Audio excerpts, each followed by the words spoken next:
The last service, the night heaven touched earth. Sometimes it takes reaching the end to experience a true beginning.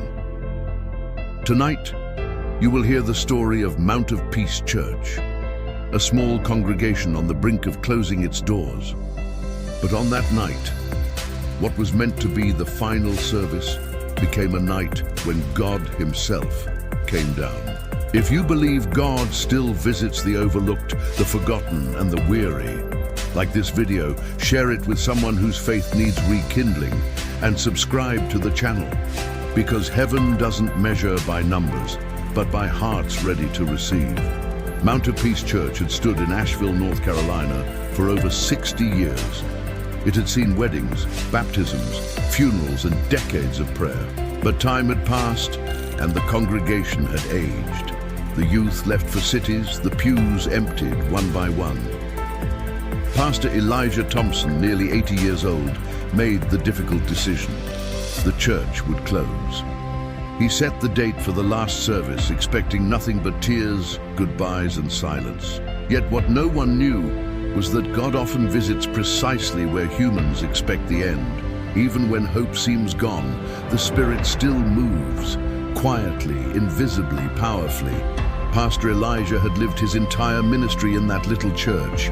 He had married couples, baptized children, comforted grieving families, and buried friends. Now, only he, his wife Ruth, and a handful of elderly members remained.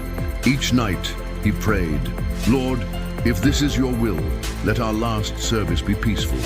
But if there is still purpose here, show me." His heart carried decades of devotion. His hands, wrinkled but steady, had poured oil, lifted hands, and offered guidance for countless souls. And yet, he felt the weight of emptiness. The pews that once echoed with song now creaked under silence. The choir loft remained empty. Dust settled like a quiet shroud over years of worship. A week before the final service, Sister Margaret, a longtime member, posted a photo of the church online. "Our last service. If this house has ever blessed you, come say goodbye." Her post began quietly, but then it spread.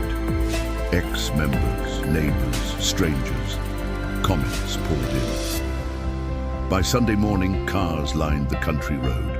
The pews, once empty, began to fill again. Voices, hesitant at first, whispered, then sang. The service began quietly, with only a handful of familiar voices. But as the music rose, soft piano and gentle guitar, the atmosphere began to shift. Something unseen moved among the pews. People who had never set foot in the church before were overcome with emotion. Elderly members wept openly, while youth who had drifted away decades ago fell to their knees.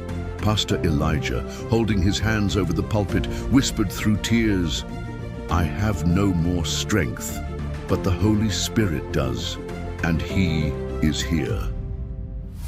Stories began to pour out spontaneously. A man confessed his long-held bitterness toward his brother. A mother spoke of the fear that had shadowed her family for years.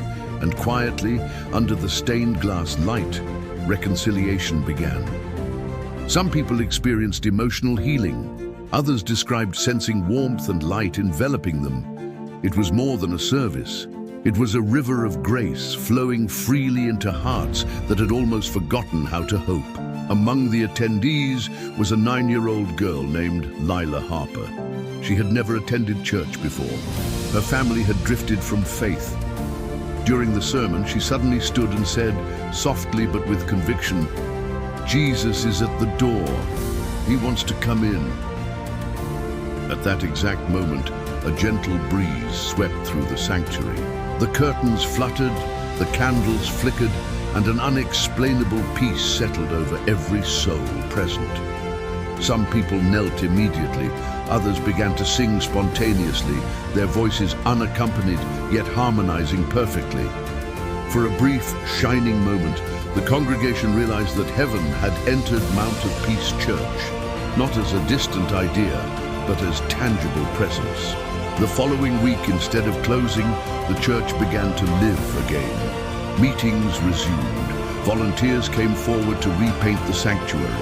Young people offered to help clean, organize events, and sing in the choir. Pastor Elijah, now renewed with purpose, preached with vigor. God does not need numbers. He needs hearts willing to believe. Mount of Peace Church, once thought lost, now had new life. It became known as the Church of the Last Service that wasn't the last. Baptisms occurred spontaneously. Outdoor services blossomed. Tears, laughter, and prayers filled the hallways once more. And all of this began because they were ready to surrender to what seemed like the end. Mount of Peace Church quickly became known beyond the small town of Asheville. It was called the Church of the Last Service that wasn't the last. Simple acts turned into extraordinary moments. People spontaneously baptized in the creek behind the church. Evenings were filled with open-air worship, candles flickering in the twilight. The congregation, once hesitant and weary, now overflowed with faith and joy. Every service carried stories of transformation. A young man, previously addicted to substances, knelt in prayer and left the church free of guilt and shame. A couple, estranged for years, reconciled during a spontaneous altar call. Elderly members shared decades of wisdom with the youth, bridging generations with tears and laughter. The miraculous didn't always come with fireworks or thunderclaps. Sometimes it was in the quiet. A hand held in prayer, a whispered word of forgiveness, a song sung with sincerity. The revival was not about spectacle, it was about hearts being touched, renewed, and willing to serve. Years later, Mount of Peace Church continues to thrive. It remains small, humble, and unpretentious, yet alive. A plaque at the door reads, "We thought it was the end, but it was only God, making silence before a new beginning." Pastor Elijah, now in his late 80s, reflects, "We learned that the Spirit doesn't require numbers or grandeur. He only requires openness, readiness, and hearts that refuse to give up." The church became a sanctuary for everyone seeking hope, the lost, the broken, the weary. It was proof that heaven often moves quietly, in spaces where human expectation sees only finality. Sometimes you may feel it's over. Your resources may seem depleted. The people you need may have left. Yet even when it looks like the final chapter, God can still act. He can fill the empty pews, awaken the weary hearts, and pour His Spirit where no one else dares to hope. Faith, not circumstance, is what invites heaven to move. Surrender, not strategy, opens the way for miracles. Mount of Peace Church reminds us the last service can be the first miracle. If this story touched your heart, share it with someone who feels like giving up. Like this video and comment, "I still believe in new beginnings." Subscribe to the channel for more stories of hope, revival, and God's unseen work in ordinary places. Because sometimes, the end you feared is only God preparing the start of something greater.